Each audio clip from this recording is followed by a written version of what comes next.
আম্মা খবর আছে, গরম একটা খবর আছে। কি গরম কব? একদম সর্বনাশ হয়ে গেছে আম্মা। কি আর সর্বনাশের কথা ক? আরে তুমি যে এখানে খাড়ায় খাড়ায় এত কথা কইতাছো, বাড়ি ঘর খালি রেখ খাইছো, চোর চুরি করে নিয়ে গেলে। আরে চোরের বাপের সাধ্য নাই আমাকে বাড়িতে ঢোকার। কে রে, তুমি কি তালা লাগাইছো নিহি? আরে তালা মারম কই থেকে, তালা মারার জায়গাই তো নাই। কি কও জামাই?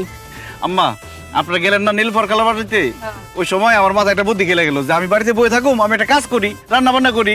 আমি ডিম ভাজতে গেছি, আগুন বাড়াই দিছি, ধাপ করে আগুন গিয়ে চোর উপরে একটা কাপড় আসলো, ওটার মধ্যে গিয়ে লাগছে। এখন আগুন তো নিভাইতে হইব, চিন্তা করলাম পানি পাবো কোন জায়গায়, বোতলের মধ্যে দিই পানি এই না আগুনের মধ্যে ঢালছি, পরে যেটা কেরোসিন তেল, আরো আগুন বাইরে গেছে গা।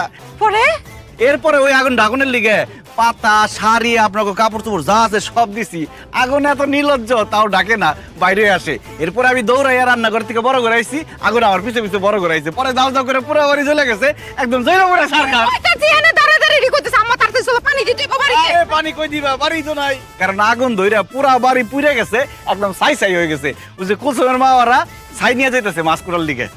আরে এত কিছু হয়ে গেছে, তুমি খাড়ায় খাড়ায় কেলে কেলে আসতাছো কে?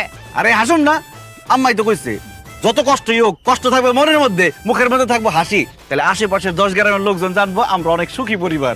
রাহো তোমার সুই পরিবার। এই তোমার কি বাড়ি ঘর আছে? আম্মা বাড়ি ঘর থাকলে কি আমি ঘর জামাই থাকি? আমরা অঙ্ক কই থাকবো? আমার তো টাউনের জায়গা নাই গা। আমি তো আম্মা দেখতেছি যে আপনি আমার ভিক্ষা করার লাগবো, আমরা তো জন মানুষ, আমাকে ভিক্ষা দিব না, আপনার দিব, আপনি সামনে থাকবেন, আমরা পিছন পিছন থাকবো, তাহলে টাকা গুনুন। কি করতাম বাড়ি অঙ্ক কই থাকবো? আমি কই খাইম? আমি তো কিচ্ছু আমার মাথাটাই আমি না। ঠিক কথা লাইছি আম্মা। কি? কই থাকুম আমি ঠিক করে ফেলছি। কোন হানো জেলখানায় থাকুম। কেমবা? এই ব্যাককলের বাচ্চারে আজকে খুন কইরা জেলখানায় যামু। কি কও এসব? খাড়া, তুই যাবি না কোথাও। এই, ইট দাও কেন?